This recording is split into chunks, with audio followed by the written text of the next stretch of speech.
Agustina.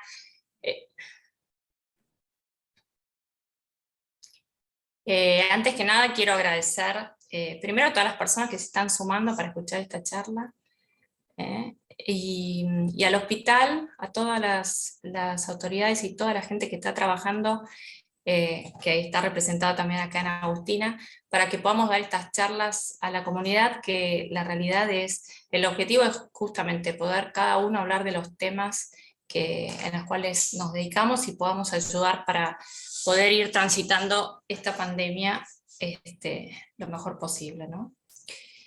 Bueno, yo soy, como dijo Agustina, soy Luz Lopellano, soy licenciada en Psicología y formada en Neuropsicología en la Universidad de la UBA, y formo parte del servicio de psiquiatría, así que bueno, voy a intentar hablar de este título que elegimos con el Dr. Wainwright.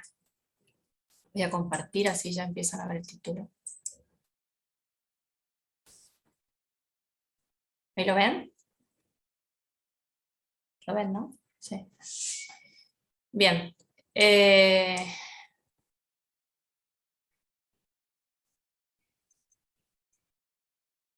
Vamos acá. Bien.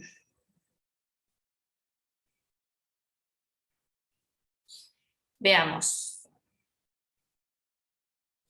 Entonces, volviendo a la normalidad, yo trataba de pensar cuando poníamos cuando ponía algunas diapositivas para mostrarle a ustedes, pensaba en la palabra normalidad, ¿no? Y yo decía, en realidad si buscamos en el diccionario lo que significa normalidad, tiene que ver con la condición de que algo es normal, ¿no? Y lo normal lo asociamos con lo habitual.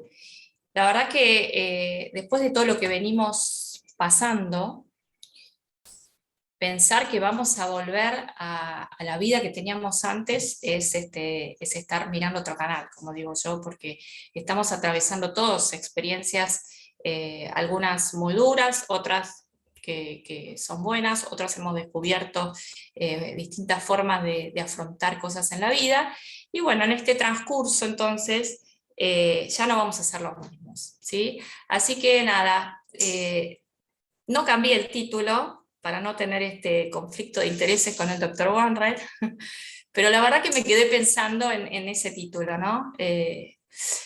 Vamos a tratar de hacer un poco de memoria. En febrero del 2020 ya escuchábamos que en un pueblito allá en Wuhan había un virus que estaba afectando a la población, mucha gente que se moría, el sistema de salud que no daba abasto, y pensábamos que de verdad no iba a llegar acá al Cono Sur, ¿no? Finalmente llegó, y estamos hace ya más de 6, 7 meses, ya diría 8, 9 meses, transitando esta pandemia. Entonces es importante tener en cuenta que el COVID está afectando y está dejando muchas consecuencias, pero yo quería hoy hablar específicamente de 2 tipos de secuelas que está dejando. Por un lado, está dejando secuelas propiamente de la enfermedad, ¿no? O sea, la gente que tuvo COVID, algunas personas que tuvieron COVID tuvieron secuelas, y otras las siguen teniendo post alta. En los 7 meses próximos hay muchas personas que siguen refiriendo sintomatología, y es lo que hoy llamamos el long COVID o COVID extendido, que algo voy a contar de eso después. Y por el otro lado están los efectos colaterales de la pandemia, ¿no? Todo lo que nos implica, todo lo que nos afecta el estar viviendo esta situación, ¿no? de estrés. Entonces, me parece, voy a hablar primero un poquito de las secuelas de la enfermedad y después de los efectos colaterales. A ver, secuelas de la enfermedad, esto es solamente así, abuelo de pájaro, es para acordarnos que ya en el año 2003 hubo un COVID, en el 2012 hubo otro COVID, y de estos COVID previos se supo que es potencialmente neurotrópico. ¿Esto qué quiere decir? Que el virus podría ingresar al sistema nervioso central, atravesando la barrera hematoencefálica, y así infecta neuronas periféricas y provocaría patologías que podrían estar asociadas con enfermedades neurológicas, ¿sí? Por el otro lado, también es lo que explica sintomatologías como dolor de cabeza, convulsiones, alteraciones cognitivas. Esto básicamente para saber dónde estamos parados. Con lo cual, a partir de todos estos meses, se vienen haciendo muchísimos estudios, y cabe recordar que en realidad estamos en procesos de estudio, o sea que hay muchas cosas que uno empieza a ver, hay hipótesis, luego hay que desdecirse, hay que volver a darle otra vuelta. En definitiva, se hacen análisis, metaanálisis, y a mí me gustó hoy mostrarles este metaanálisis que nos muestra cómo la sintomatología del COVID tiene impacto a nivel neurológico y neuropsiquiátrico, ¿no? Generando diferentes síntomas como la fatiga, la falta de olfato, la falta del gusto, alteraciones mentales, depresión, ansiedad y trastorno del sueño. Fíjense qué interesante el porcentaje de prevalencia, ¿no? Yo miraba la fatiga, o sea, esta sensación de estar cansados, el 37,8%. Ahora, si vamos acá a ver depresión, ansiedad y trastornos del sueño, también tiene valores altos, ¿no? Entre 23%, 23,5%. Entonces, lo que es importante destacar es que este tipo de síntomas que vemos acá arriba tienen más que ver, son ocasionados específicamente por el virus. Ahora, todo lo que tiene que ver con la depresión, la ansiedad, los trastornos del sueño, no los estaría provocando el virus en sí, sino que estarían siendo provocados por todo lo aledaño, digamos, ¿no? Y todo lo que implica, por ejemplo, una persona que tuvo COVID empieza a tener esta sensación de temor a que le internen, temor a la soledad en la internación, temor a la terapia intensiva. Todo esto genera cuadros de ansiedad, cuadros de estrés. Entonces, cuando nosotros hablamos de alteraciones en el ánimo o trastornos del sueño provocados por COVID, apuntamos a esto. Con lo cual, les traje acá, esto para quiero hacerles como una revisión rápida para llegar a donde quiero ir, que es, hubo un estudio muy interesante que se hizo se estudiaron 236.379 sobrevivientes de COVID, ¿sí? Se estudiaron las historias clínicas, que eran electrónicas, se investigó las enfermedades neurológicas que podían tener, los diagnósticos psiquiátricos que podían aparecer en todos estos enfermos post-COVID, y se los estudió durante los 6 meses posteriores al alta, ¿no?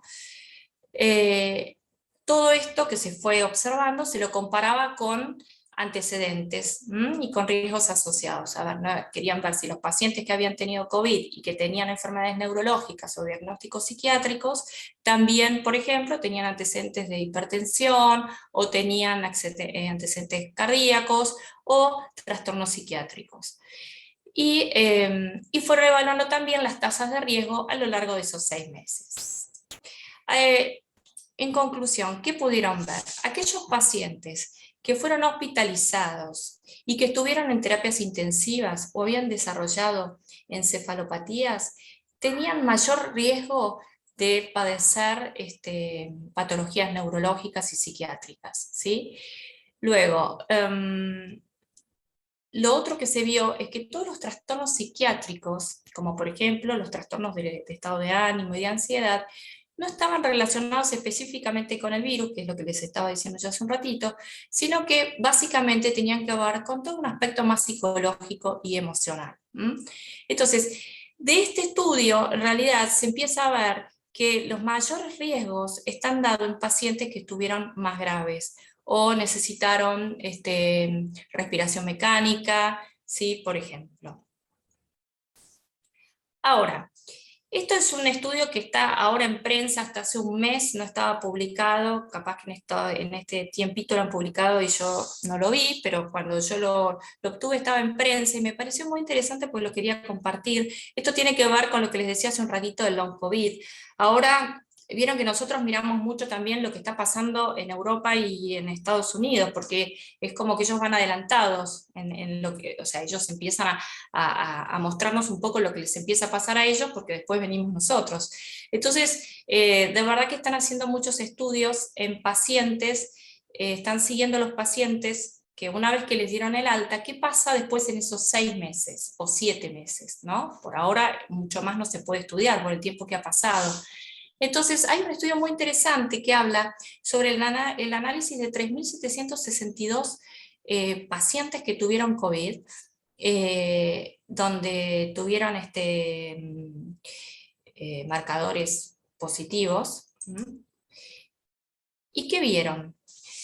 Específicamente quisieron abordar el tema cognitivo, ¿no? Evaluaron pacientes desde los 18 años hasta mayores de 70 años.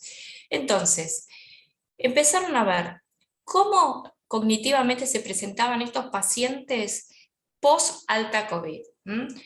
¿Cómo era la queja? ¿Sí? Si aún permanecían los síntomas en fallas de memoria y en otro tipo de funciones cognitivas. Entonces empezaron a ver que el 70% de los pacientes, aproximadamente entre el 70 y el 80%, todos reportaban fallas de memoria en ese periodo post-COVID. Si ustedes se ponen a ver, en realidad está bastante pareja en cuanto a lo que tiene que ver con problemas de memoria, ¿no es cierto?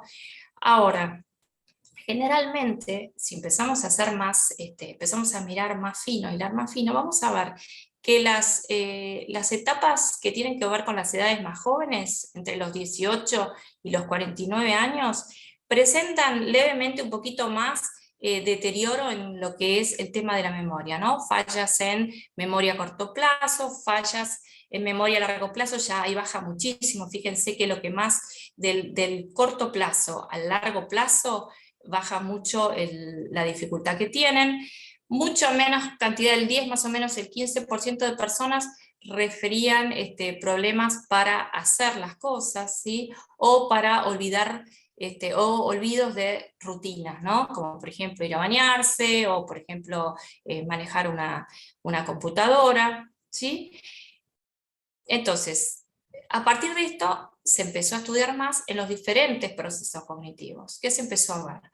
Que había fallas en la atención, había fallas en el pensamiento, había fallas en todo lo que tiene que ver con la función ejecutiva. Esto tiene que ver con la planificación, la organización, la toma de decisiones, ¿sí? Había fallas en lo que es la resolución de problemas. Los pensamientos empezaban a notarse más lentificados, ¿sí? Y después había menos respuestas positivas en cuanto a la agnosia, que es no tener conciencia, no tener conocimiento, ¿no? Ahora, fíjense una cosa, cuando nosotros empezamos a mirar las distintas barras, otra vez, los que menos impactos cognitivos presentaban en las entrevistas que les hacían, los que menos referían impactos cognitivos, era la población mayor de 70 años, ¿sí? Mientras que aquellos pacientes de 40 años, digamos, para la franja de los 40 a los 18, presentaban muchísimas más alteraciones cognitivas, ¿sí? En cuanto a la atención y el procesamiento de la información en general. ¿Esto qué hace?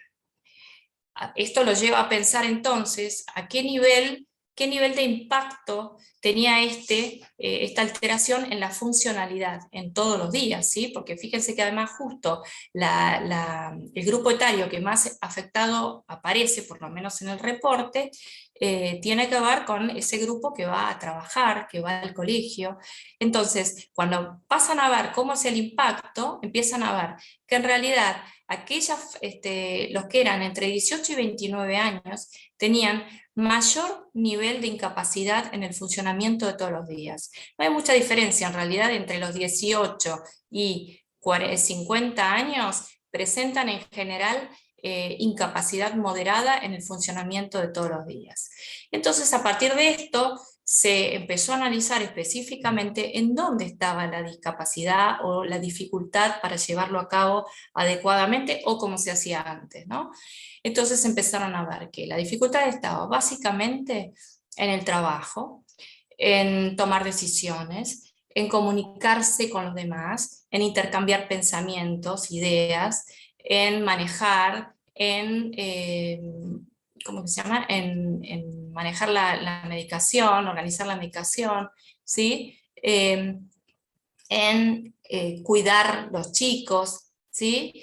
Fíjense cómo esto también me llamó la atención, en bañarse o en ducharse, en recordar en qué mes del año estábamos, porque a mí también muchas veces me pasa, en alimentarse, ¿sí? Entonces, esas son las fallas que se empezaron a ver básicamente.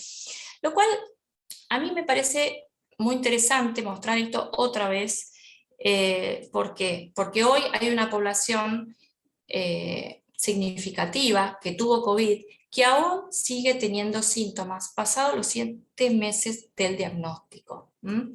Ese es un grupo de población. Después está el otro grupo de población que no tuvo COVID, pero que está impactado por todo el área más, como dije hace un rato, de la ansiedad, de la depresión, de trastornos de sueño, que tiene que ver por efectos colaterales de la situación pandémica, que también afecta en aspectos cognitivos, ¿sí? Y por supuesto incide directamente en el funcionamiento del día a día.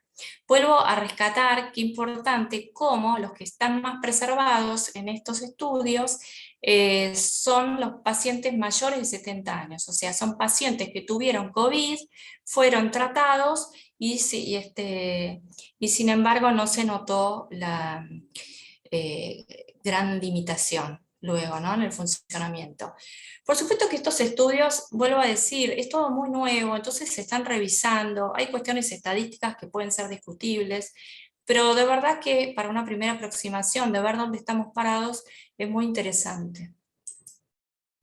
Por lo tanto, a partir de lo que acabo de decir, más que nunca estoy de acuerdo y confirmo un poco lo que en algún momento nos decía Barbara Wilson, es una referente para todos los que hacemos neuropsicología, es eh, es una referente en neuropsicología, ella es inglesa, y en algún momento de toda la pandemia sacó una editorial donde nos convocaba a todos y nos llevaba a pensar un poco cómo estaba la situación y cómo impactaba en todos los seres humanos el COVID. Y que ya era hora de que empezáramos de alguna vez por todas a tratar a los pacientes con esta mirada más general, ¿no? Teniendo en cuenta no solamente la falla de memoria, no solamente la atención y el procesamiento de la información o las fallas en la función ejecutiva, sino toda la otra parte que tiene que ver con el ánimo. Por eso la importancia de tener una visión bien clínica. Bien. Hasta acá todo lo que tiene que ver específicamente con el COVID. Por el otro lado, aparecen lo que son los efectos colaterales de la pandemia. Nosotros el año pasado dimos 2 charlas con el doctor Wainwright, donde fuimos explicando un poquito qué era lo que iba pasando, ¿no? en esta situación de la pandemia, con lo cual, por ahí los que me escucharon antes van a ver alguna diapositiva repetida, porque sigue pasando esto, ¿no? Así que bueno, lo primero que quiero decir es esto, es que en el mundo entero existe lo que es la simultaneidad emocional, ¿no? O sea, en el mundo entero uno va a ver que la gente tiene miedo, en el mundo entero nos tuvimos que aislar, en el mundo entero sigue esta sensación, porque no es una sensación, sino porque es así, de la incertidumbre de qué es lo que va a pasar, cuándo se va a terminar la pandemia, cómo vamos a seguir. En el mundo entero estamos con ansiedades, depresión, estrés. Entonces, esto es, a mí me parece bárbaro porque yo cada vez que empiezo a ver un poco los artículos y nos ponemos a discutir con el equipo, empezamos a ver que en realidad en China les está pasando lo mismo y están empezando a pasar, están empezando a pensar las cosas desde otro lugar que por ahí coinciden con cosas que estamos haciendo acá. Entonces yo a veces pienso y digo, bueno, esto sí me parece positivo, cómo de repente desde la ciencia se han abierto todas las bibliotecas, ¿no? Para que podamos compartir la experiencia y las investigaciones de distintas partes del mundo. A partir de esto, entonces, ¿qué pasa? El año pasado empezamos con todo el aislamiento físico. Esto hizo que tuviera impacto en todo lo que es los vínculos, ¿sí? Empezamos a vernos menos, no había abrazos, no había besos, y todo eso generó cambios en la cotidianidad, llevándonos a estar propiamente cada uno en su mundo, y de alguna forma impactó nuestra identidad, ¿sí? Porque empezamos a hacer cosas que no hacíamos. Yo pensaba el otro día, nosotros después de 2 años nos reunimos, el equipo de la Comisión Directiva de la Sociedad Neuropsicológica Argentina, y claro, hasta ahora siempre estuvimos teniendo nuestras reuniones por Zoom, armamos todo el congreso por Zoom, todo fue Zoom, Zoom, Zoom, la Zoom manía, como digo yo. El otro día nos encontramos a comer en forma presencial y se acerca una de las personas y me dice, ¿cómo estás? Tanto tiempo. Y yo le miro y digo, pero si estuvimos hasta la semana pasada hablando lo del congreso. Me dice, pero hace 2 años que no nos vemos en carne y hueso. Y ahí yo dije, tenés razón, lo que es el ser humano, cómo nos vamos acostumbrando a estas situaciones, ¿no? Nada, hubo que arremangarse, hacer todo el congreso por Zoom y lo hicimos. Y de verdad que esos son los momentos que nos hace dar cuenta de dónde estamos y los cambios que tuvimos que hacer, ¿no? Y esto, cuando hablo de la identidad, también lo relaciona íntimamente con la sociabilización, ¿no? Bien, otra de las cosas que estamos viendo tiene que ver con la depresión, ¿sí? La depresión, hoy hay mucha depresión, hay muchas pacientes, muchas personas, porque todavía no son pacientes, que consultan por depresión. Y cuando empezamos a ver cuál es la causa de la depresión, empezamos justamente, tiene que ver con muchos de los factores que yo acabo de explicar, ¿no? Los duelos, cuando hablo de duelos es tristeza por las cosas que ya no tenemos, por las cosas que ya no hacemos, y no solamente por la pérdida de personas. Por supuesto que hay mucha gente elaborando duelos de muertes de personas, no solo por COVID, sino por otras enfermedades. Pero lo más importante es que hay mucha gente que le está costando no tener la vida que tenía antes, ¿no? Como por ejemplo la sociabilización. Esto es algo que lo estamos viendo mucho ahora. Esta dificultad de, si bien ahora se están abriendo los lugares y estamos volviendo a encontrarnos, hay mucha gente que la soledad la afectó mucho. El tema de los encuentros con los pares o conocer nuevas parejas, eso es algo que estamos viendo mucho, ¿no? ¿Dónde conocer nuevas personas? Bien. Otro de los estados que estamos viendo en las consultas es el tema de la ansiedad, ¿sí? O sea, ansiedad por esta incertidumbre que continúa cada día más, y la ansiedad por el tema de salud, ¿no? De no enfermarse ya de nada, no solamente COVID, sino de no tener otra enfermedad. Hay mucha gente que durante este año que pasó no consultó, entonces hoy están empezando a haber un montón de motivos de consulta por muchas enfermedades. Si uno empieza a hablar con los cardiólogos, con los diabetólogos, con los ginecólogos, la verdad que encontramos enfermedades que podrían haberse evitado y bueno, lamentablemente no se pudo.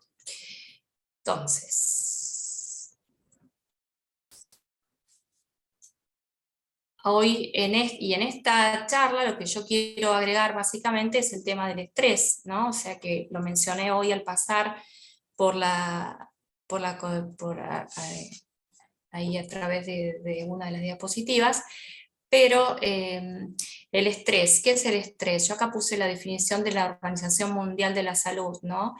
El estrés es el conjunto de reacciones fisiológicas que prepara el organismo para la acción. A ver, la realidad es que cuando nosotros, el estrés es bueno, porque uno es como que el estrés lo asocia a algo negativo. El estrés no es negativo por sí, digamos. Es el que nos prepara, es el que prepara el cuerpo para poder defendernos frente a una amenaza. El problema, a ver, es la verdad que después pasa esa situación de amenaza y el cuerpo vuelve a su estado basal. El problema justamente es cuando la situación de amenaza no pasa y nosotros, nuestro cuerpo y nuestro cerebro sigue en actividad, ¿sí? sigue mandando, el cerebro le manda mensajes a nuestro cuerpo para que esté defendiéndose constantemente. Porque eso es lo que trae después un montón de causas negativas y es por lo que después todos aparecen en los consultorios diciendo, me está pasando esto, me está pasando aquello, no puedo dormir, no me tolero. Entonces, a raíz de esto, del nivel de estrés, que es lo que estamos empezando a poner ahora más el foco en el mundo, todos los del área de salud, es qué pasa ahora, después de todo esto que pasó tan difícil, si bien todavía estamos en pandemia, hay una parte que fue importante, que la pasamos y que eso trae consecuencias. El estrés sostenido en el tiempo trae consecuencias.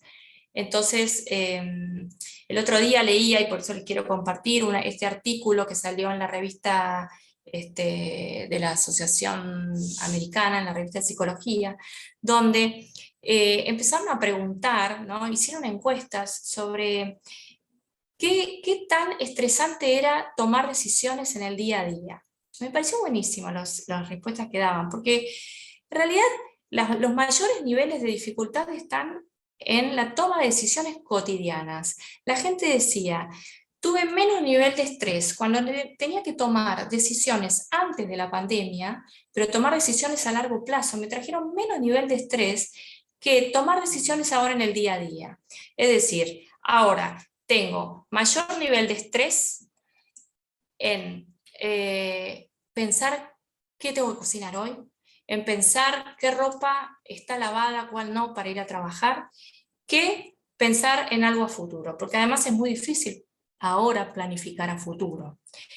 Pero lo que me llamó mucho la atención es que los que mayor presentan en esta encuesta americana, ¿no? El grupo que mayor respondía, que más respondía, que tenía mayor nivel de estrés en la toma de decisiones eran los millennials, ¿sí? O sea, los que nacieron entre el 78 y el 92, por ahí, saquen la cuenta ustedes. Me tengo que apurar porque me están apurando con el tiempo. A partir de eso, me parece que hay que darle un lugar al estrés importante. Yo voy a dar algunos consejos. Muchos, los que nos conocen, ya saben y los venimos dando hace rato. Esto también yo quiero destacar que la verdad hoy se nota, ¿no? Aquellos pacientes que a lo largo de toda la pandemia se han ido cuidando, tanto es, han ido haciendo las consultas en los médicos, han hecho el ejercicio físico, han meditado, han ido a los psicólogos o psiquiatras los que tenían que ir, de verdad están transitando la pandemia muchísimos más estabilizados de aquellas personas que no se pudieron cuidar, ¿sí? Y esto lo estamos notando. Ahora, si yo les digo cuáles son los 10 consejos para afrontar el estrés, también estos consejos fueron publicados en la Asociación de Psicología Americana, entonces me pareció como muy gráfico para poder transmitírselos a ustedes, ¿no? Ser amable con usted mismo, tiene que ver con esto, ¿no? Esto de poder empezar a ser más tolerantes con uno, ¿sí? Con lo que se puede hacer en este momento de pandemia y lo que no podemos hacer en este momento de pandemia. Y lo otro también es no compararnos tanto con cómo reacciona el de al lado, porque cada uno tiene determinado umbral que puede o no resistir más a todo lo que estamos viviendo, ¿sí? Entonces, por otro lado, reflexionar sobre los éxitos pasados, que esto yo el año pasado ya lo había dicho para los que me escucharon, pero tiene que ver con esto, a ver, pensar qué cosas yo hacía de manera exitosa o qué cosas me salían bien en situaciones difíciles que he tenido que resolver. Y hoy, frente a esta situación que es tan difícil, bueno, pensar, a ver, si yo en aquel momento lo pude hacer y pude salir de esa situación que para mí era muy complicada, ¿qué puedo hacer hoy? ¿Qué de aquello me sirve? ¿Qué actitud, qué conducta que tuve me sirve para poder encarar hoy esta? Desarrollar nuevas habilidades. En aquellos momentos donde sientan que están un poquito más tranquilos, que están más relajados, poder generar tareas, actividades que de verdad les genere más desafíos, ¿sí? ¿Por qué? Porque esto hace que uno pueda sentirse con mayor confianza en lo que uno va pudiendo hacer. Y eso es importante hoy, tener confianza en esto. Bueno, esto ya lo saben, limitación a la hora de exponerse a las noticias, sobre todo a la noche, que son los momentos donde estamos más cansados y estamos más vulnerables a todas las malas noticias.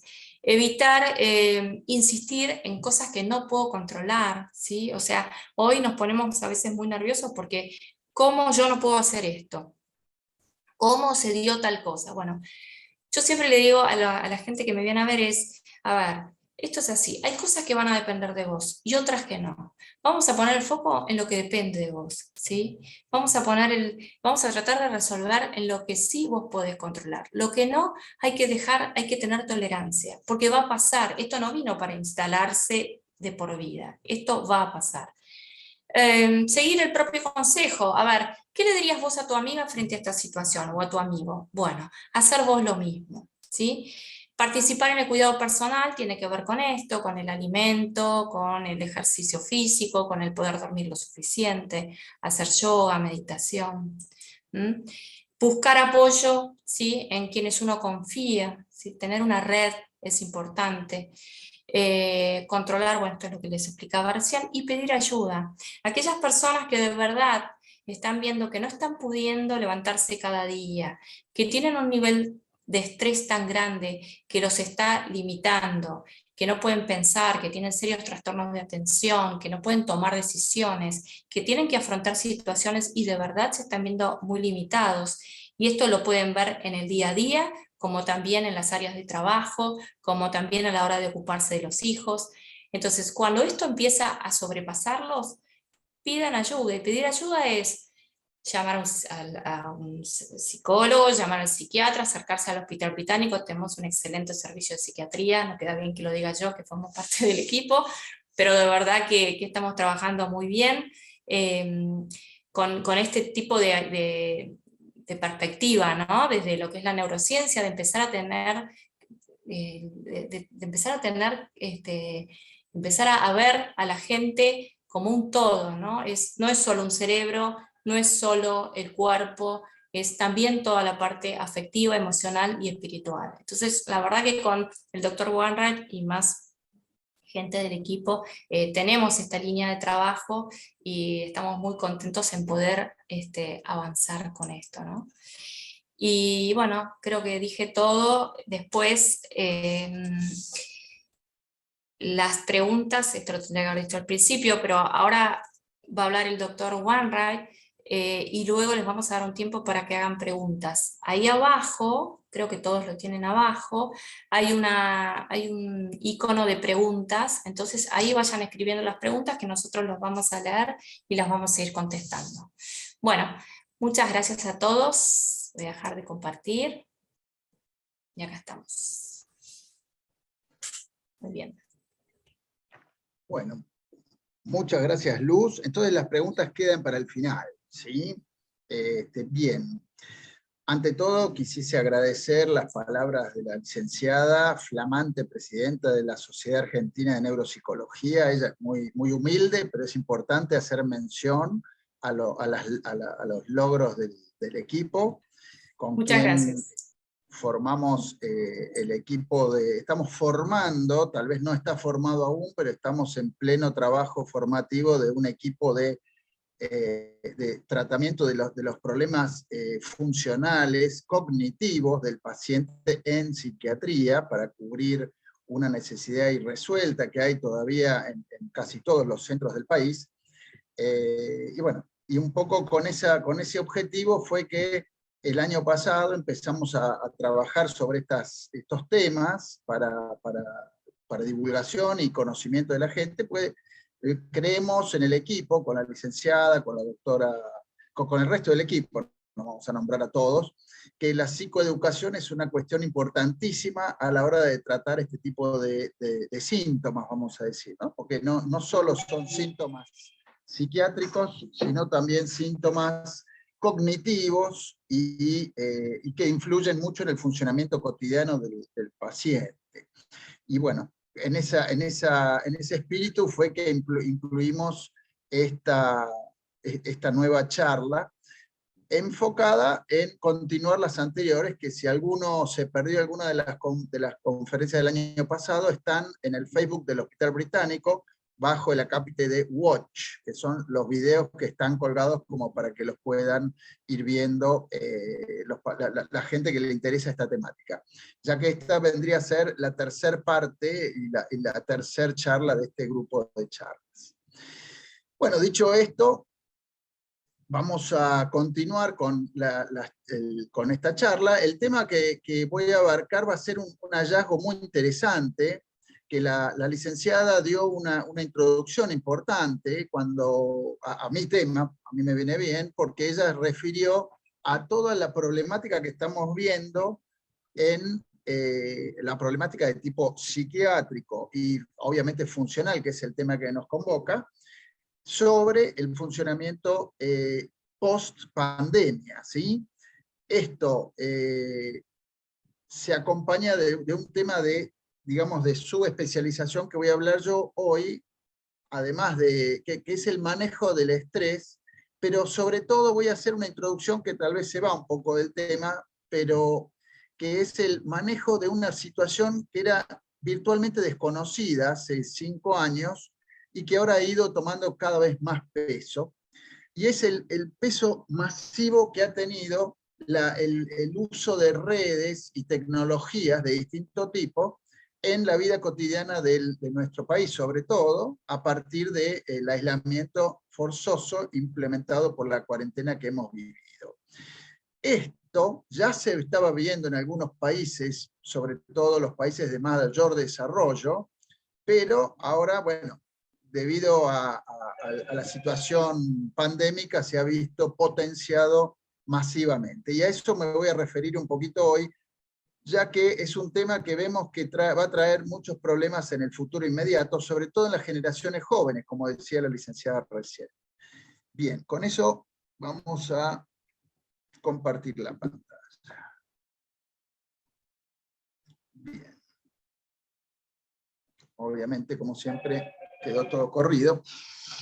Bien, entonces, el subtítulo de este bloque vendría a ser exceso de consumos en general, obviamente favorecidos por el aislamiento, y cómo el aislamiento ha afectado el funcionamiento del cotidiano personal, y esto se ha vinculado con el estrés, como bien nos aclaró la licenciada recién. Y bueno, yo voy a tratar de hacer, si da el tiempo, algunos toquecitos al respecto de prevención. Bien. Esto lo vemos todos los días, ¿no? Uno va caminando por la calle y no hay persona que no esté con su teléfono y prácticamente poniendo en riesgo su vida, cruzando las calles, siguen con el teléfono. La realidad es que estamos más conectados virtualmente que físicamente con nuestro entorno, ¿sí? Entonces, ¿dónde vemos que esto nos está afectando? Nos está afectando sobre todo en lo social, ¿no? La interacción social y la cooperación humana es lo que ha permitido el progreso de la civilización. Y ahora, en cambio, estamos viendo que la tendencia actual hace que estamos muy cerca de estas cifras, que se calcula que prácticamente el 50% de la población en las grandes ciudades vive sola. El hogar unipersonal es obviamente la persona que vive sola. Esto es especialmente alarmante en pacientes de tercera edad, ¿sí? En los cuales estamos empezando a tener cada vez más dificultades a la hora de organizar redes familiares para estos pacientes. Esto se ve en todo grupo humano, pero lo estamos empezando a ver más que nada en las ciudades. Esto, combinado con una cuarentena que nos obligaba a estar más encerrados que de costumbre, les da la pauta de la gravedad de la amenaza de lo que se cierne sobre el futuro inmediato nuestro, ¿no? De todo el mundo civilizado. Bueno, como decía la licenciada, en el 2020 la pandemia nos abrió los ojos a todos estos problemas, porque bueno, lo más complejo que se encontró, los elementos que las encuestas en general detallaban, era la soledad y la incertidumbre sobre el futuro. yo tengo la suerte de estar en varios centros de salud y uno ve distintas cifras y bueno, de los pacientes que estamos viendo, obviamente en nuestro país se están viendo cada vez menos pacientes con COVID, pero sin embargo uno mira las noticias y en otros países están el rebrote, toda la gente está volviendo a tener miedo, cuando uno en realidad las cifras reales que uno ve en lo cotidiano no se condicen con eso. Pero bueno, eso es un toque aparte que quería adelantarles, pero la realidad es que, si bien queda clarísimo que la soledad es un gran problema, el otro problema que la pandemia nos ha enfrentado es con la incertidumbre de no saber qué va a pasar mañana. Queda claro históricamente que la incertidumbre es uno de los grandes factores de estrés para la cotidianidad de la persona humana, pero bueno, acá tenemos un elemento que ha aparecido por primera vez en la historia, me refiero a la duración extrema de esta cuarentena, ¿no? Que al menos en nuestro país, en otros lados no ha sido tan extrema, pero esto no tiene modelos previos, ni siquiera con el ébola en África, con la del Oriente Medio en 2012, ninguna de esas pandemias tuvo la duración que ha tenido esta, y bueno, ni hablar la cuarentena en nuestro país. Y eso fue lo que les quería hablar hoy, ¿no? El exceso de consumos y sobre todo el de tecnología, porque los excesos de consumos en pandemia nos quedaron claros a todos, incluso con la licenciada estuvimos haciendo una pequeña estadística de pacientes reales, ¿no? En la cual encontramos varias cosas, algunas les traigo y otras no, ya vimos algunas en las charlas del año pasado, pero lo llamativo era un aumento de peso en promedio de entre 1 kilo y 3 entre la mayoría de los pacientes a cualquier grupo etario, que nos habla de un exceso de consumo. Los estudios hablan de exceso de consumo de fármacos, etc. Pero sobre todo, lo que les diría que fue un elemento que fue un shock fue esto del exceso de consumo de tecnología. Y eso es lo que les voy a traer unos números ahora. Bueno, un poco la angustia, ¿no? La población general, esto que les saqué una foto del diario La Nación de los otros días, habla de los efectos psiquiátricos del coronavirus, depresión, angustia y ansiedad, secuelares. No vamos a entrar en detalles, una de las charlas del año pasado habíamos hecho más hincapié en eso, un poco habló la licenciada, pero bueno, la realidad es que en un estudio de fines del año pasado se habló de que el 12,4% de los encuestados, era una encuesta llevada a cabo en Italia y algunos otros países europeos, el 12% de los pacientes, de las personas, esta es población general, presentó síntomas depresivos relativamente severos, no estamos hablando de pacientes. El 17% informó síntomas de ansiedad de distintos grados. ¿Y quiénes eran los que más complicaciones traía esto? Sobre todo las mujeres y personas con problemas previos de salud mental.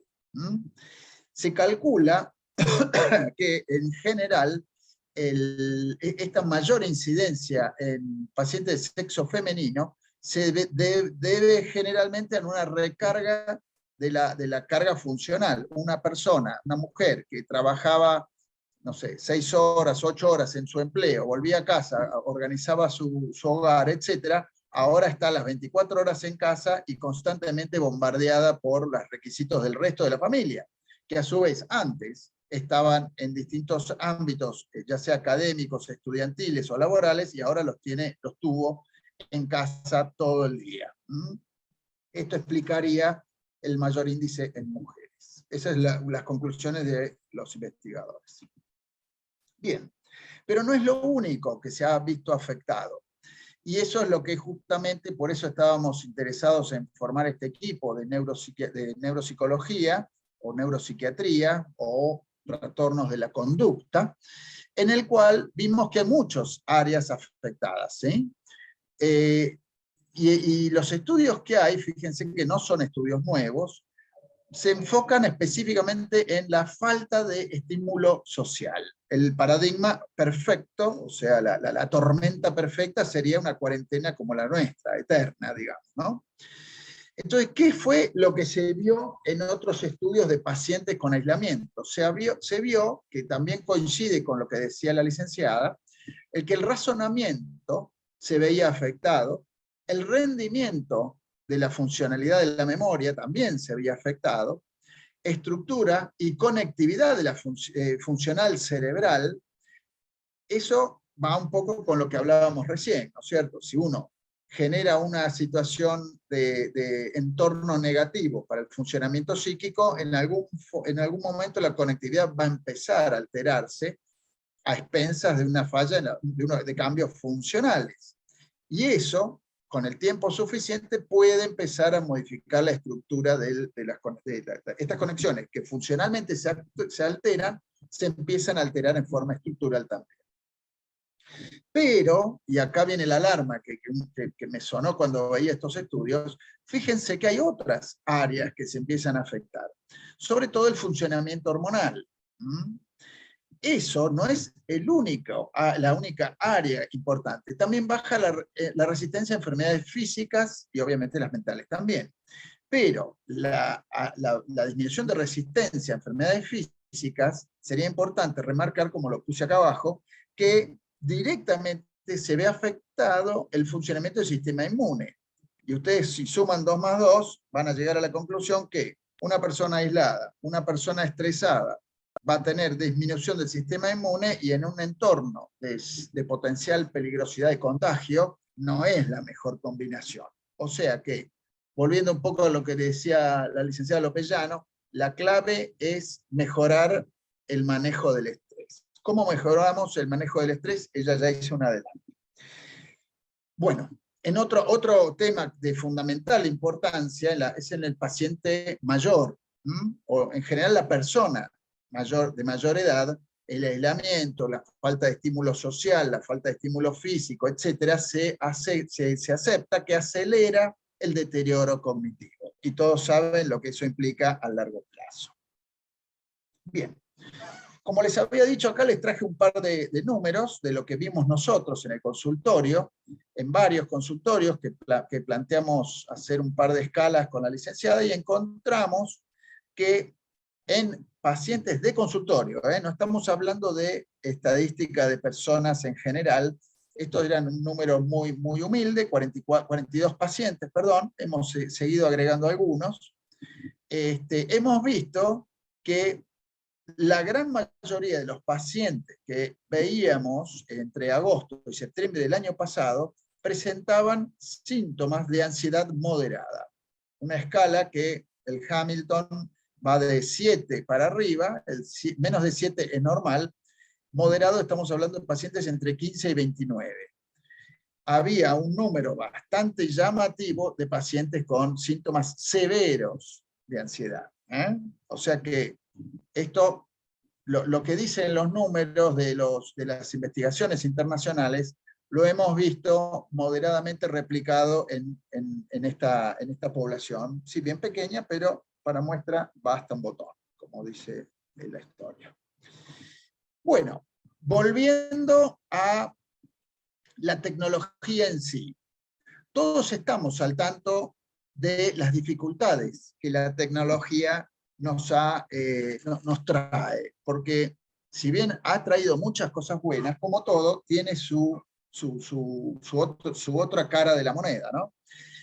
Y lo que la Organización Mundial del Trabajo, la OSHA, no sé cómo se pronunciaría ese acróstico, sacó un documento hace ya unos años relacionado a lo que ellos calculan, o sea, como lo que pronostican para el 2025, y ellos lo que plantean es que las nuevas tecnologías se están difundiendo con mayor rapidez que en el pasado. Tengan en cuenta que este documento fue planificado y diseñado y escrito antes de la cuarentena, hasta el punto en que se habla de una cuarta revolución industrial que está modificando la naturaleza y localización del trabajo. Queda claro que con los pacientes, la cuarentena nos ha obligado al home office, y eso ha involucrado un cambio masivo en el funcionamiento cotidiano de muchísima gente, prácticamente toda, ¿no? Y entonces lo que la Organización del Trabajo encuentra es que aumentó muchísimo el estrés relacionado con el impacto, que genera un mayor control del trabajador. Tengan en cuenta que desgraciadamente o afortunadamente, no sé para quién, según cómo se lo vea, todo esto tiene, como les decía recién, tiene dos caras esta moneda. El trabajador, si bien tiene mayor libertad de localizaciones, está por ahí trabajando en su casa, como seguramente les habrá llegado el video medio en broma de un individuo dando una teleconferencia con el directorio de su empresa, están todos en calzoncillo, una cosa así, pero arriba con camisa, ¿no? Esas mayores libertades se han visto acompañadas de un mucho mayor control del trabajador. Actualmente, un empleador que sabe si su empleado está conectado a la red de la empresa. Puede ser que esté trabajando sin conexión, pero ya hay un control mucho mayor. Y esto se acompaña de un mayor estrés, obviamente. La disponibilidad. Hoy día uno habla con los pacientes, por más que uno quiera cuidarse, los jefes de una persona que está haciendo home office no respetan los horarios. Por eso la OIA plantea esto de la disponibilidad 24/7, como que estuviéramos prácticamente fuera de horario, ya no hay horarios de trabajo, ¿sí? Ese es el gran problema que ellos ven en esta situación de trabajo remoto. Obviamente vinculado al estrés, ¿sí? Esto lo vemos, los que han tenido la desgracia de escucharme protestar con esto, con mis pacientes sobre todo, se van a recordar esto enseguida, el tema de las fronteras difusas entre el trabajo y la vida privada. A todos nos pasa. Uno dice lo que corresponde, porque es lo correcto. Todos caemos en es un vicio que es inevitable, pero hay que luchar contra esto denodadamente. No se puede permitir que esto sea masivo como está siendo. Lo estamos viendo. La economía, el tema de la plataforma online. Uno está con WhatsApp atendiendo problemas a la noche. Está bien, nosotros los médicos tenemos guardia, pero escucho de innumerables pacientes que me dicen que terminó el horario de trabajo y no es que terminan el trabajo ya iniciado. ¿Por qué? Porque algún cliente, un jefe, etcétera, los reclama después del horario de trabajo. Y claro, cuesta tanto poner ese límite que terminamos haciendo cosas que no, trabajando en horarios incorrectos, lo cual obviamente se relaciona con mayor estrés. Ni hablar de los riesgos ergonómicos. Nuevamente, yo trabajo mucho con esto y siempre ando hablando con la gente sobre las posturas que uno adopta.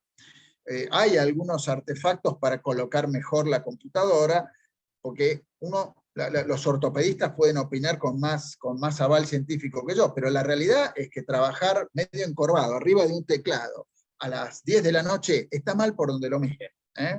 Entonces, la postura, el ángulo de trabajo, la cercanía, mucha gente yo veo que antes de ponerse un anteojo prefiere acercarse tremendamente a la pantalla.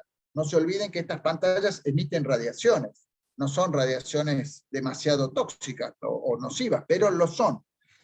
Y la posición tampoco ayuda, el sedentarismo tampoco ayuda. Creo que, no me acuerdo si acá puse un toquecito sobre el sedentarismo también, es otro tema importantísimo. Pero donde se ha visto, que no lo decimos nosotros, porque si la escuchan a la licenciada en el consultorio estamos todos en lo mismo, el planteo es gravísimo. Fíjense esto. Esto fue un estudio hecho en una universidad inglesa, creo que era, en el cual relacionaron, a ver, voy a usar el mouse para que ustedes lo puedan ver, el uso diario, con cambios en el uso diario, con el estrés que se ve abajo. O sea, el paciente que usaba el teléfono casi 600 minutos diarios, que sería este primer horario, esta primera fecha de medición, tenía escalas de estrés, un score de estrés de prácticamente 10, total. A medida que el estudiante, esto fue hecho en estudiantes por un tema seguramente de comodidad de los investigadores, a medida que el estudiante iba bajando los minutos de uso, fíjense acá, cuando llega a los 200 minutos, el nivel promedio de estrés bajaba más del 50%. De 10 puntos bajaba a casi 2,5. Y a medida que sigue mejorando, sigue bajando. No es directamente correlativo, pero se ve claramente cómo, al menos esta medición, que fue la del uso de celular, mejora muchísimo el nivel de estrés percibido por el paciente. En otras palabras, el no desconectarnos nos complica. Esto queda clarísimo en este estudio. Bien, pero como no estamos hablando de la salida de esta epidemia, tenemos que hacer hincapié en lo que comentábamos más temprano, ¿no? Esta epidemia causada por esta virosis se acompañó de una epidemia paralela de miedo, temor, ansiedad y depresión. Esto queda claro cuando uno escucha a los autores, a los investigadores. Seguramente han escuchado alguna de las charlas TED o distintas charlas que han habido respecto a esto. La población, especialmente, como decíamos recién, mujeres y pacientes con antecedentes psiquiátricos, es más susceptible a responder en forma excesivamente emocional a las situaciones de la epidemia. Como decíamos hace un momento, los medios tienen mucho efecto nocivo en la preocupación excesiva. ¿Sí? Hay muchos pacientes que viven conectados todo el día a los noticieros y eso, desgraciadamente, no es lo mejor. Eso no lo digo yo solo, lo dice el grupo que publican The Lancet, una de las revistas más prestigiosas. Bien, entonces, bueno, la incertidumbre, lo que hablábamos recién, ¿no? Como un gran disparador de las consecuencias psiquiátricas del aislamiento y la pandemia.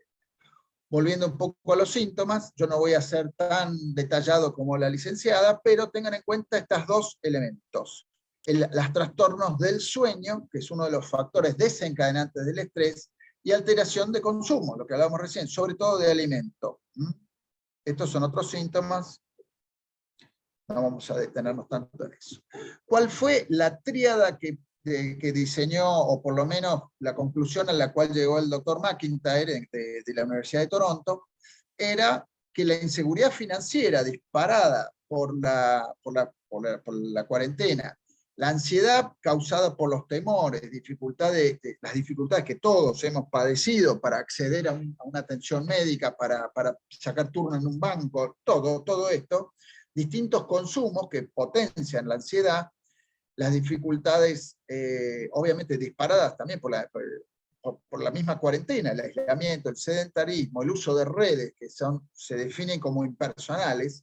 La misma licenciada daba el ejemplo personal de ella cuando se reunían con los colegas, que era como que uno pierde a veces la noción de la impersonalidad que tienen las redes, la falta de humanidad que tienen. Todo esto, conclusión de todo esto, la incertidumbre, ni hablar de la gente que ha perdido su sustento laboral y económico, ¿no? Ni hablar. Bien. ¿Y esto a qué ha llevado? Esta incertidumbre, este estrés ha llevado al consumo descontrolado. Descontrol en las porciones. Alimentos, obesidad, ya lo comentamos. Alcohol y otras sustancias. En general, este tipo de descontrol de consumo habla de algún antecedente. Y lo que ya les estábamos empezando a detectar el año pasado, el tema de medios. Redes sociales, donde me voy a detener un poco más, noticieros, etc.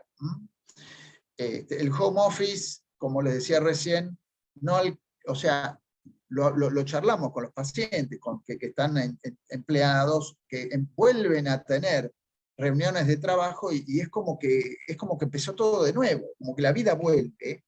¿Por qué? Y por este anonimato de las redes. Bien. No es el único consumo, se ha visto aumento de fármacos para la ansiedad.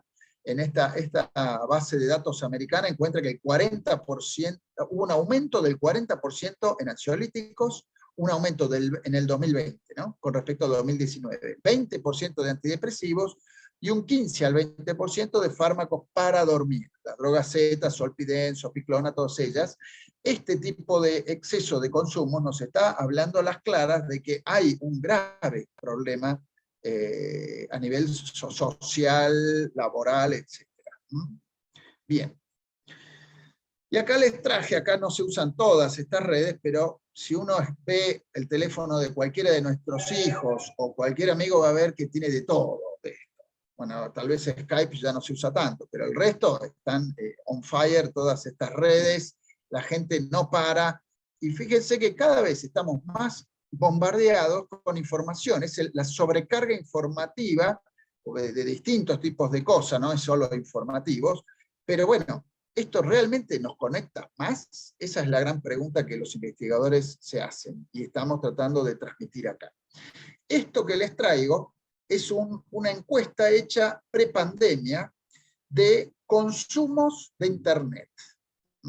Tiempo diario de promedio en Internet, prepandemia. En nuestro país, fíjense, el promedio del mundo, el promedio, 6 horas con 43. Fíjense la Argentina, ¿dónde está? Estamos en 8,47, un líder en algo, al fin nos toca hacer. Pero bueno, lamentablemente, ¿no? Somos de los países que más usamos Internet. Fíjense, Sudáfrica, Filipinas, Brasil, Colombia, Tailandia y nosotros. No quiero dar conclusiones de esto. La Nación el año pasado decía que, bueno, un poco similar a esto, era, bueno, debe haber sido de los mismos, que sacan los mismos números, y en redes sociales de 2 horas 24 minutos. Esto era ligeramente era en enero del 2020, ¿no? Todavía no empezaba la pandemia. Pero bueno, el confinamiento, entonces, dispara los consumos, entre los cuales se ve que las redes sociales como nivel de consumo se han disparado a unos 4.200 millones de usuarios, lo que representa, esto es 2021, principio de año, todo esto, estas citas no son nuevas, representa un crecimiento con respecto al año anterior del 13%. Un cálculo aproximado que sería 490 millones de nuevos usuarios en redes sociales, gente que no usaba las redes en 2019. Actualmente, esto les insisto, esto es de principio de año, el número de usuarios equivaldría al 53% de la población mundial. Es masivo, y esto es lo que más alarma a los investigadores. Esto también, pero ya de este año, cifras relativas al año anterior, estos son datos de una encuestadora que trabaja dando información a las redes sociales justamente, o sea que más duro que es, más información que la que tienen ellos no creo que haya. Miren, con respecto al año anterior, ¿qué pasó con el uso de redes sociales? Usuarios de redes sociales aumentaron en estos 490 millones que hablábamos con respecto al año anterior. Con respecto a la población general, es el 53%, los números que hablamos. Es llamativo. Fíjense, otra cosa muy interesante es el uso de teléfonos móviles. Fíjense que el 98,8%, casi el 100% de los usuarios de redes sociales lo hacen a través de telefonía móvil. Prácticamente el 100%. O sea que es todo, la portabilidad es el gran problema que estamos viendo. Bueno, un poco lo mismo, las redes que se han disparado, casi todas son propiedad de Facebook, 4 de las 5 redes más usadas son de ellos, 45% de los usuarios de entre 16 y 64 se informa sobre marcas en general, obviamente estas son todas conclusiones de los marketineros, a través de redes sociales. Y el 40%, ligeramente menos, lo usa con fines laborales. O sea que es masivo. Esto es masivo y llegó para quedarse. Por eso me interesó la asociación del trabajo, ¿no? Que lo plantea como que es una nueva revolución industrial o como las grandes revoluciones de la humanidad. Y otro tema importante, no es solo las redes, sino las plataformas de mensajería. WhatsApp, entre ellas, y algunas otras que han ido tomando más peso últimamente, el 91% de los usuarios de Internet entre 16 y 64 años, toda la población activa, usa aplicaciones de chat todos los meses. No las deja de usar ni siquiera en veraneo. La mensajería ha superado el uso de plataformas de redes sociales situándose en segundo lugar con un 88%. El uso es masivo, señores, no nos olvidemos de eso. Esto es nuevamente la población humilde que investigamos con la licenciada. Como algunos pacientes no, o nos hemos olvidado o no teníamos las cifras, son un poco menores de lo que habíamos hablado antes, en el mismo periodo. Fíjense que hubo los que más usaban más de 3 horas rondaban el 30%. Los que menos la usaban todavía eran unos pocos de estos pacientes. Estamos hablando de pacientes del consultorio, no es encuesta. Está volviendo a las encuestas americanas, en todo el mundo en realidad son, pero bueno, seguramente la base es mayormente de ellos. Fíjense el tiempo, año a año, cómo ha ido aumentando. No es un aumento masivo, pero tengan en cuenta que ya había mucho uso. Fíjense, entre el 15 y el 16 subió el 2.4, y así fue subiendo, pero entre el 19 y el 20 subió el 4%. Esto nos habla que en la pandemia, con respecto a años anteriores, hubo un aumento del 4%. Es bastante. ¿Y qué ocurre con las redes sociales? Fíjense, el promedio de consumo diario es esto, de redes sociales en el mundo, anda entre las 2 horas 25. Y fíjense, nuestro país, obviamente, nuevamente, con los desconocidos de siempre, rondando los extremos, estamos en 3 horas 22. ¿Sí? Los países más avanzados tecnológicamente, llamativamente, están acá abajo. Fíjense que los grandes problemas que han surgido con la tecnología es en Japón, Corea, China, y fíjense, están acá abajo. Bien, esto es libremente accesible en Internet. Yo se los traje acá para que lo puedan ver. Bien. Uno de los temas principales que uno trata de combatir es el llamado vamping. El vamping es un fenómeno que últimamente se ha visto cada vez más, y es la alteración del sueño causado por tecnologías usadas antes de irse a dormir. ¿Sí? Lo que se ha visto es que la melatonina en pacientes que utilizaron tecnología antes de irse a dormir o en horarios de dormir, tienen una disminución de la producción de melatonina que llega al 90% en comparación con el control. O sea, el paciente, la persona que no usa tecnología después de 45 minutos se calcula como mínimo, recomendamos 2 horas, tiene el que la usa versus el que no la usa, tiene una alteración del 90% de la producción de melatonina. Habla de efectos, como le decía al principio, los efectos no son solo funcionales, ya se está empezando a ver alteración a nivel glandular, como es este caso, y calculamos que con el paso del tiempo se van a empezar a ver alteraciones estructurales cerebrales. El problema del uso de pantallas antes de dormir residiría, esto usé justamente este verbo porque es dudoso, pero bueno, se supone que debido a la luz, a la emisión de onda que tienen estos aparatos electrónicos, la llamada luz azul, no es tal así, pero bueno, es el nombre que se le ha dado para un tema. Y son todos nombres que sirven para recordar.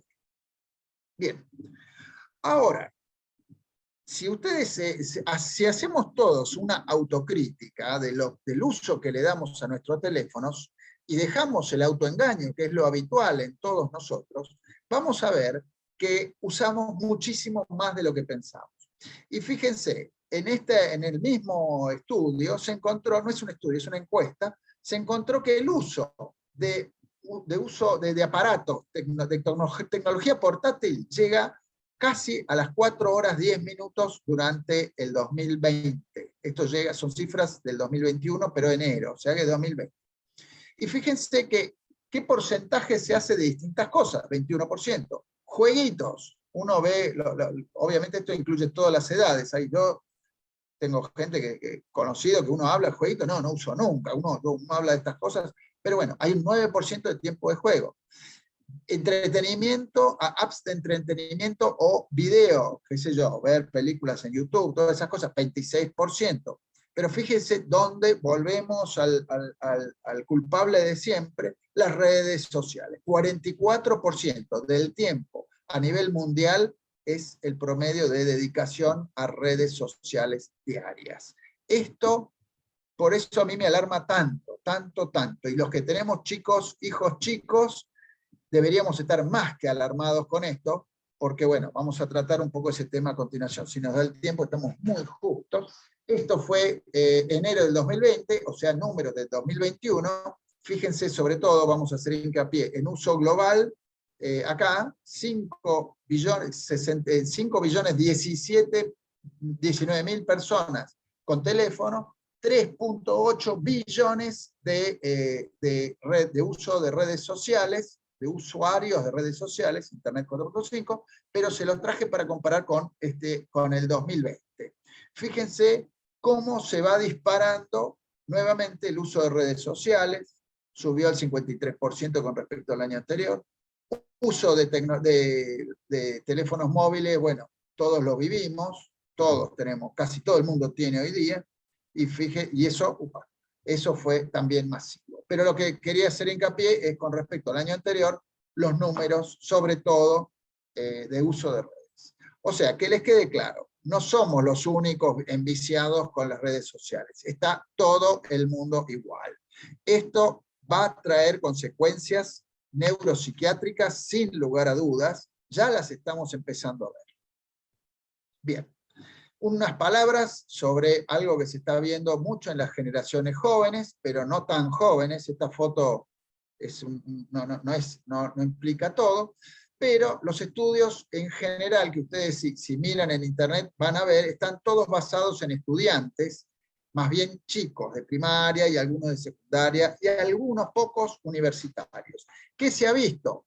Que los adolescentes que están, o sea, esto es, disculpen si esto quedó así el texto, en realidad está enfocado en adicción a Internet, es un estudio de adicción a Internet, pero fíjense que generacionalmente también han habido algunas alteraciones similares, pero bueno, el autor lo hace basado en esto y de ahí sale la conclusión. La conclusión del estudio es que en pacientes con abuso de tecnología se ha visto un aumento de la negatividad de asistir a la escuela, problemas de salud como ser exceso de soledad, esto se está viendo cada vez más, los chicos en vez de relacionarse realmente lo hacen a través de redes, lo vemos muchísimo, y sobre todo en pacientes con antecedentes psiquiátricos o neurológicos también, baja autoestima, sueño insuficiente, obviamente muchos pacientes que vemos y gente en general que se queda hasta altas horas usando las redes, fatigabilidad, en general podemos asociarla con el sedentarismo, nuevamente lo que siempre hablamos, ¿no? Ansiedad y depresión. Bien, gente que se describía como adicto o posiblemente adicto eran los que estaban al revés, perdón, los que fueron clasificados como adictos y posiblemente eran los que se detectaban como con problemas, eran pacientes con uso problemático de Internet. Y bueno, esto obviamente se ha visto potenciado por el uso de teléfonos inteligentes que nos permiten usar este tipo de tecnología tan invasiva en los lugares más insólitos. Eso les queda claro. Piensen en cualquier ejemplo raro que hayan visto con un teléfono en el medio. Bien, estos son estudios viejos, se los traje como para ver cómo está cambiando esto masiva. Perdón, doctor Wainwright, perdón, pero está... Sí. Bueno. Esto, fíjense, en 2016 los números eran totalmente diferentes, nuevos ejemplos, no hace falta, esto es de julio, es posterior, sigue subiendo el uso de redes, sigue aumentando el número de usos de redes sociales, fíjense, en 6 meses había subido un 10% más, bueno, no vamos a entrar en esto, obviamente los ejemplos son agotadores, son miles. Otro tema muy importante es que se ha visto dificultades en abuso de tecnología, ¿no? en las redes familiares, dificultades en la autoestima, pérdida del sentimiento de satisfacción, pérdida del rendimiento académico, eso se está viendo impresionantemente. Los adolescentes son los que más lo sufren. ¿Y qué fue lo que se ha visto? Un aumento de suicidalidad y depresión a 9 meses de seguimiento de estos pacientes con abuso de Internet. Bien, otro problema es el sedentarismo. Fíjense cómo a más uso, más sedentarismo, a menos uso, menos sedentarismo. Y cómo vamos a dar un toquecito final sobre qué es lo que podemos hacer. Esto sería un resumen casero de los grandes elementos. Ya la licenciada habló del foco de lo que es psicológico que podemos hacer. Acá les traigo algunos elementos cotidianos que podemos llegar a utilizar. El primero es mejorar el ritmo de sueño. El segundo es evitar sobrecargar el organismo con elementos pesados a la hora de comer. Una dieta sana, equilibrada, evitar el alcohol. Mucha gente dice que usa el alcohol como ansiolítico, es un problema, porque no lo es a la larga. Sustancias excitantes, la cafeína, bueno, un café para desayunarse no es problema, pero hay gente que toma café a la noche y sigue tomando café todo el día. Y otra estrategia, vinculada un poco a lo que le decía la licenciada, es aprovechar el tiempo de la comida como un descanso. Si se puede aprovechar a disfrutar, sobre todo en este periodo de clima agradable, el sol, tomar sol a la hora de comer, no sé, lo que se puede. Y sobre todo, organizarnos. Esto que les decía, ¿no? La organización del trabajo no habla de esto porque sí. ¿Sí? Establecer prioridades, tiempo, etc. Organizarse. El ejercicio tonificante es otra de las grandes herramientas. ¿Cómo? Bien, el ejercicio aeróbico ayuda, pero no hace falta ser atletas. Una actividad aeróbica moderada, sesiones de 30 minutos sería lo suficiente, más de 30 minutos mejor. 5 días de la semana, o sea, 5 veces por semana, repartidos a lo largo de la semana. Técnicas más comunes, sobre todo para personas con problemas articulares y limitados, que uno escucha constantemente, no puedo, estoy mal, no se puede, bueno, tratar de hacer al menos algún tipo de combinación entre meditación, relajación muscular progresiva y alguna de las actividades más tradicionalmente conocidas como relajantes, pero tonificantes, como ser tai chi chuan, qigong, yoga, etc. La pileta, el agua es maravillosa, pero siempre combinado con algo aeróbico. En otras palabras, y como conclusión, vamos a dejar un pantallazo que es un poco lo que habíamos hablado el año pasado, por eso me gustó ponerlo acá con código de colores. La clave está porque esto está enfocado en sueño, pero en realidad sirve para todo, ¿no? El ejercicio físico regular y sobre todo matinal, evitarlo a últimas horas del día, evitar las pantallas, mínimamente 45 minutos antes de irse a dormir, lo ideal es 2 horas, como les decía recién, crear una rutina relajante previa al sueño, en lo posible retirar la televisión y distintos focos de activación nerviosa de la habitación en la cual uno va a estar tratando de dormir. Obviamente limitar la cafeína y el alcohol, evitar comidas hipercalóricas, sobre todo a la noche, para mejorar el rendimiento del sueño, y evitar las siestas. Esto merece una cápita aparte, no vamos a detenernos en esto porque ya estamos cumplidos, pero recuerden que la siesta tarde y prolongada es mala. Una buena siesta de 45 minutos, breve, recién tempranito, a eso recién después de almorzar, es aceptable y es benéfica. Estas conclusiones salen de un par de estudios, uno de los que está citados acá. Y con eso vamos a dejar 10 minutitos para alguna pregunta o comentarios que los asistentes tengan. Con lo cual quería agradecerles su atención y dejar de compartir pantalla. Muy bien. Licenciada, ¿algún comentario de cierre? Si quiere, si no, damos lugar a las preguntas. No, me parece que ya hablamos bastante nosotros. Fue clarísima tu exposición, Eric, como siempre, y cada vez que escucho aprendo algo nuevo. Qué mal nos hace, ¿no? Estar tan conectados. Es un peligro, es un peligro. Y fíjense que lo estamos viendo en todos los ámbitos, no solo, vamos a ver un poco por el sol acá, porque además uno no nos da para hablar tanto, porque no tenemos tanto tiempo, pero lo que Claro. vemos es que la falta de actividad física es un enorme problema, un enorme Bien. problema. Yo les quería decir, porque hay alguno que está levantando la mano, pero no usen la manito. Si tienen alguna duda o quieren hacer preguntas, ahí abajo donde está el chat, escriban. Gracias a todos, están agradeciendo muchísimo. Erika, vos te están agradeciendo mucho tus pacientes. Muy buena la charla. Bueno, muchas gracias, espero que hayamos sido claros. No hay preguntas, se ve que o los llenamos de información o no sé, o no fuimos claros.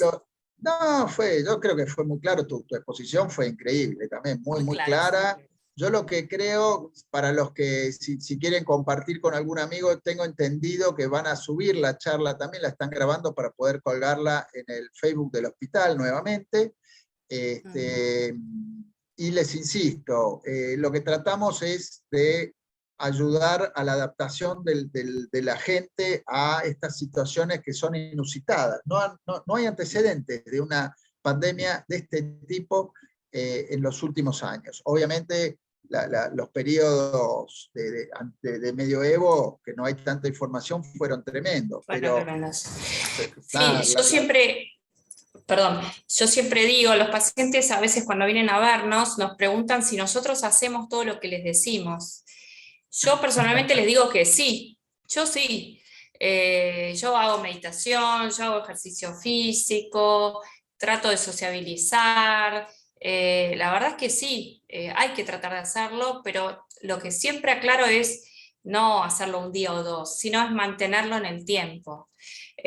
También sé que el doctor está ahora recomendando, y doy fe que es muy bueno, porque también suelo ir a clases de Zumba, porque sé que hay muchos pacientes que me han comentado que le hace recomendado el tema del baile, por todos los estudios que hay de la música ahora. La verdad que hay muchísimos estudios y hoy, como dijo el doctor, no tenemos tiempo para hablar de todo, pero nada, todo lo que nos haga, todo lo que uno siente que de verdad le hace bien y, como digo yo, nos pone en eje, ¿no? Uno siente cuando está en eje, se siente tranquilo y la tranquilidad es señal de que uno está bien. Entonces, todo lo que podamos ir haciendo que nos hace sentir tranquilos, hace bien y viene bien.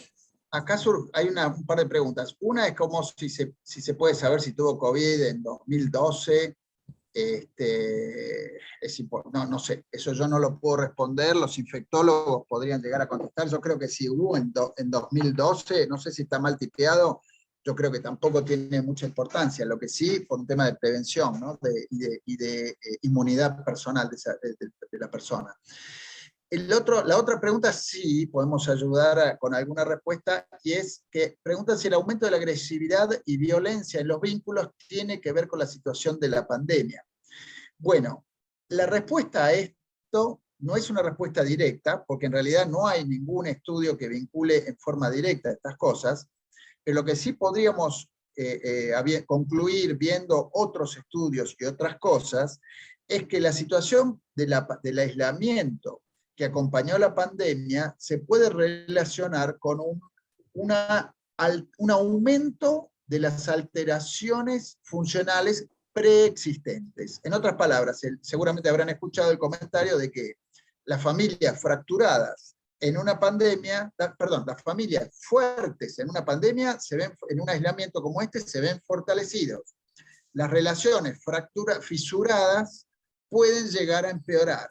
Entonces, si ya hay una situación con, por ejemplo, violencia latente o agresividad latente que se dispara durante un periodo de pandemia, no es más que un factor, la pandemia se transformaría en el factor desencadenante de esta situación, pero no podríamos decir si la causa, en realidad los estudios no hablan de causalidad, sino hablan de empeoramiento y de desencadenante de situaciones anteriores.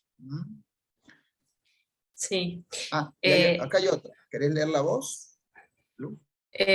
¿Cuál? ¿La de Sandra? La última. ¿Qué pasa cuando, hablando con amigos, decimos que nos Está acostumbramos a estar solos y conectarnos virtualmente. Entendemos que no es normal. Yo creo que, o sea, esto vas a poder contestarlo mejor vos. Si querés, te la leo de vuelta. ¿Qué pasa al hablando Sí. con gente? Decimos que nos hemos acostumbrado a estar solos y a conectarnos virtualmente. ¿Es normal? No, Si querés. en realidad, no, en realidad también tiene que ver esto, a ver, es cierto que el hombre es un ser de costumbre, eso es algo que lo usamos siempre, esa frase, pero en este caso no estaría siendo lo más adecuado ese comportamiento, ¿no? Porque cuando nosotros tenemos más temores, cuando tenemos mayor nivel de ansiedad o nos sentimos más amenazados, tendemos a disociarnos más, ¿no? Y de esta forma nos vamos desconectando más.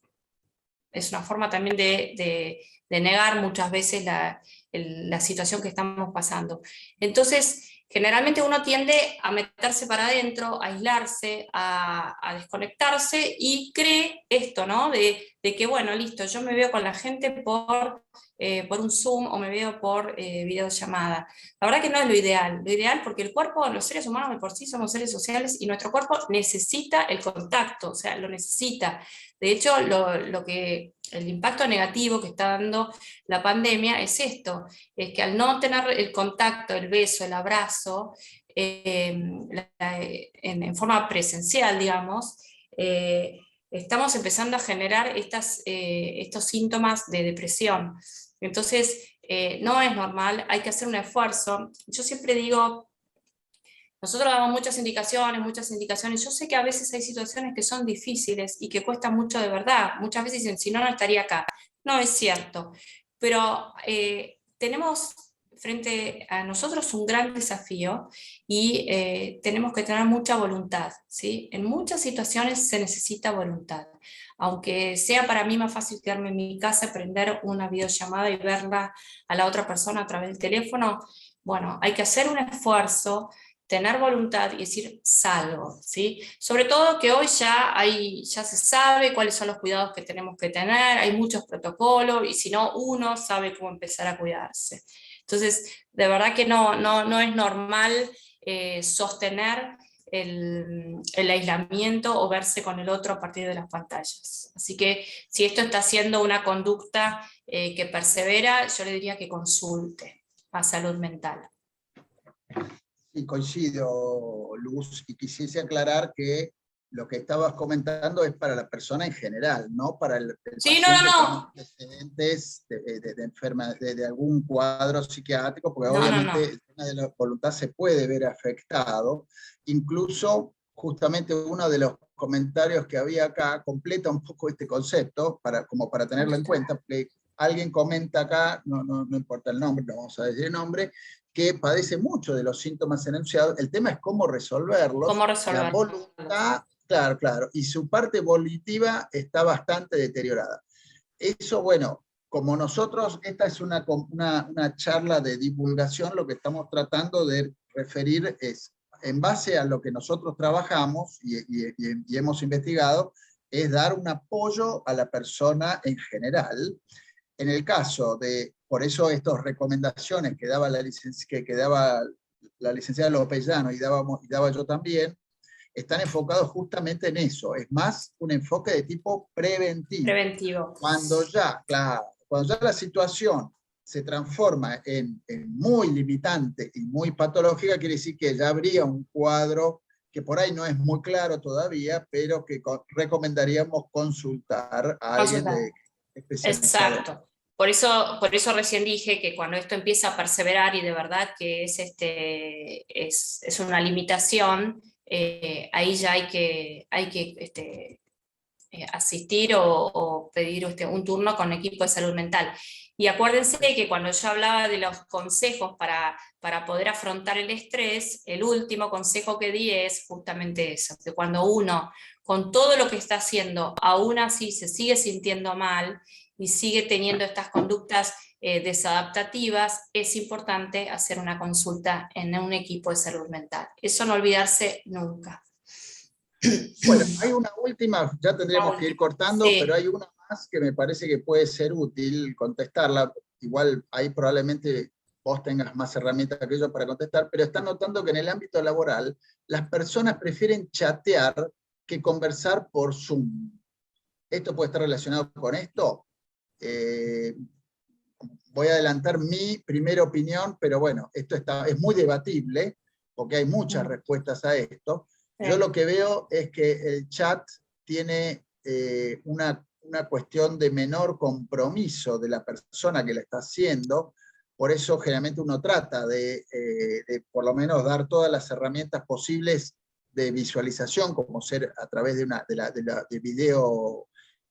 Por ejemplo, en el hospital se inició el sistema de videoconsultas, justamente por eso. Pero es cierto, mucha gente no lo puede manejar o le resulta más cómodo usar el chat, ya sea porque o no puede o no se siente cómoda siendo visto al hablar por otra persona. Eso puede ocurrir. Y bueno, y relacionado con este tema, no sé, ¿qué opinas vos, Luz? Sí, lo mismo pensaba, no solamente usar los chats, sino que mucha gente que se conecta a los Zooms y no aparece, pone la foto, ¿no? Que esto también muchas veces nosotros hacemos hincapié en esto de, a ver, yo entiendo que hay mucha gente que prefiere estar con la foto porque atrás está despeinado o porque está en pijama, pero ya se está empezando a hacer una costumbre, y la realidad que es, si uno está en un trabajo, está vestido y está haciéndose cargo de la situación, entonces... lo que estamos notando ahora es justamente lo que está costando volver a presencialidad, o esto que yo les decía hoy, empecé la charla diciendo esto, la normalidad. ¿La normalidad cuál sería? Sería que si yo tengo una reunión de trabajo no la voy a hacer ni por chat ni por Zoom, sino que me voy a acercar al trabajo y vamos a tener la reunión ahí. La normalidad sería que yo levanto el teléfono o te mando un chat solamente para arreglar la hora de encuentro. Esa era nuestra normalidad de antes. Ahora, con todo lo que venimos pasando, se han cambiado muchas cosas. Pero bueno, yo creo que acá hay muchas variables que están entrando en juego, que es la que hace que nos conduzcamos de esta forma, y en la medida que estas conductas empiecen a limitar nuestro funcionamiento cotidiano, empieza a ser una sintomatología, y esto hay que consultar. Es así, ¿no? Me parece a mí. Exactamente. Bueno, y con eso creo que ya es hora de ir cortando, porque la gente tiene sus conclusiones. Y hay una, a ver, fíjate, acá entró un chat, el último sí. chat, ya con este terminemos, ¿no? Una de las cuestiones que dice... Cuestiones relacionadas con la informatización y digitalización de absolutamente todo. Sí, es la urgencia con que el empleado se ha visto. Bueno, sí, es un poco lo que estuvo hablando el doctor Wainwright, ¿no? Que ahora el tema de la digitalización te lleva a tener que contestar todo para ayer, no para hoy ni dentro de una hora. Bueno, pero acá es donde uno también, por eso mismo, ¿no? Tiene que empezar desde ya que sabemos que hay de toda clase de trabajos, hay todo tipo de jefes, o sea, acá hay tantas situaciones como personas hay. Entonces a veces es muy difícil ser tan específico con las respuestas, pero en la medida que se puede, uno tiene que empezar a hacer un corte y decir, bueno, a determinada hora ya está, no contesto más, o a determinada hora es, bueno, o bloquear enmudecer los chats que tienen que ver con el trabajo, o sea, empezar a buscar recursos que si uno mismo no se puede autolimitar, ¿no? Pero bueno. Y esto te quería decir algo. Gracias, ahí que están agradeciendo. Esto quería decir, el hospital británico, a lo largo de toda la pandemia, muchos habrán visto y otras personas no, están dando estas charlas online de distintos temas, como dije al principio, pero están usando mucho las redes sociales para divulgarlo, después de todo lo que hablamos, pero esto es algo positivo en realidad, porque están tratando de divulgar todas las charlas que tenemos, la información en las redes sociales. O sea, ustedes saben que el Hospital Británico tiene, bueno, la página del hospital, tiene Facebook, tiene Instagram y tiene en YouTube el canal de YouTube del Hospital Británico, donde ustedes se tienen que inscribir, no se paga nada, pero ustedes tienen acceso al canal y pueden ver todas las charlas que se van dando en el hospital de las distintas temáticas. Esta de hoy la van a subir en pocos días, ya de nuevo va a estar en el canal de YouTube, ¿sí? Así que bueno, dicho esto, no sé, me parece que ya es hora de finalizar. ¿Y algo más, doctor Wainwright? No, no, sobre todo agradecerle, licenciada, el esfuerzo de producción y la gran claridad de su exposición, y agradecer al público las preguntas y el interés. Muchas gracias y buenas Bueno, tardes a todos. muchas gracias, gracias al doctor Wainwright, que también él, porque él me agradece a mí, pero yo también tengo que agradecer porque de verdad que está haciendo mucho para poder llevar a cabo estas charlas y todo este nuevo paradigma de la neurociencia, que de verdad es algo que suma en lo que tiene que ver con el tratamiento de los pacientes para que mejoren la calidad de vida, sobre todo, y el funcionamiento. Así que gracias, doctor Wainwright. Bueno, un gusto y buenas tardes a Muchas todos. gracias a todos. Hasta luego. Hasta luego.